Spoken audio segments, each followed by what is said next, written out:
Hey, Harry at 420 MSP, digging deep for stories that relate to the cannabis technology vertical, a serious story. I like to say that every time. I am in Anchorage, Alaska for a little, let's call it a working vacation. I'm with an MSP, Dan Foote. Dan of DanTech, sir. Yeah, really good to connect with you. So Dan, let me frame it up why we're talking. So what's interesting about Alaska is Alaska was one of the pieces that makes cannabis both medical and recreational legal from Alaska down to the Mexico border. Okay, so that's right. So that's a very interesting part of the country to live in. But more importantly, as we've talked about in the 420 MSP, it's one of the great technology opportunities. And quickly, without divulging the confidences of your two cannabis customers, tell me about them. You've got one sophisticated and one who's emerging. We do. We have one that's very sophisticated. Not only are they selling as a dispensary, they are growing and have quite the operation. It's pretty amazing to walk into. Yep. And the other is a little more bootstrap pulled up, doing very well, and actually working to open their second store here in Anchorage.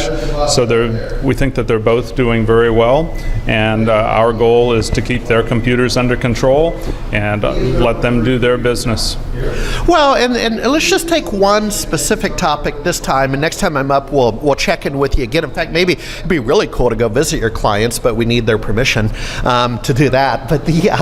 But in the state of Washington, you have to have 60 days of video surveillance assets stored, which lends itself to revisiting server-side conversations. Right. Tell me what you know to be true in the state of Alaska. It's a little bit different. A little bit different. We have to have 40 days of rolling coverage of every area that can be walked through, visited in a store or a facility, which does add to complications.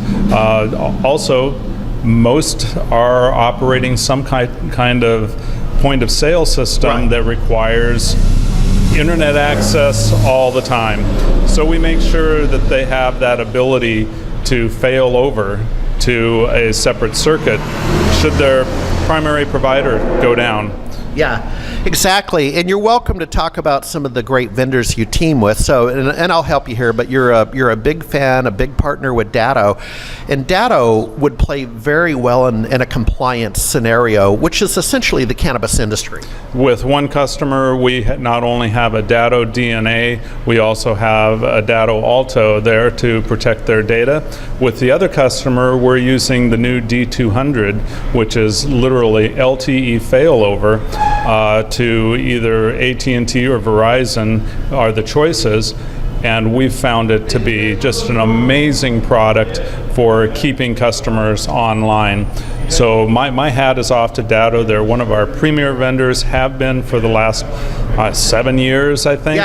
And we're very proud of that relationship that we have with them.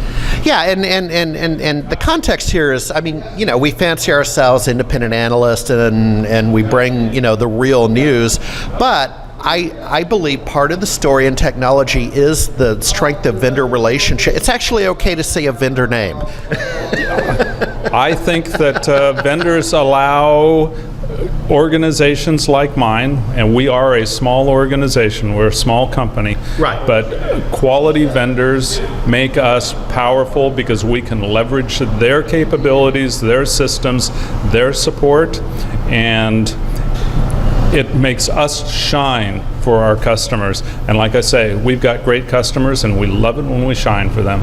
And I'll end on that. So you're just celebrating your 10th year in business. You have effectively just recently doubled the size of your company by making some investment in resources. So maybe the final word, the word this visit, sir, is congratulations. Thank you. All right. Pleasure, Harry. We'll see you on the flip side.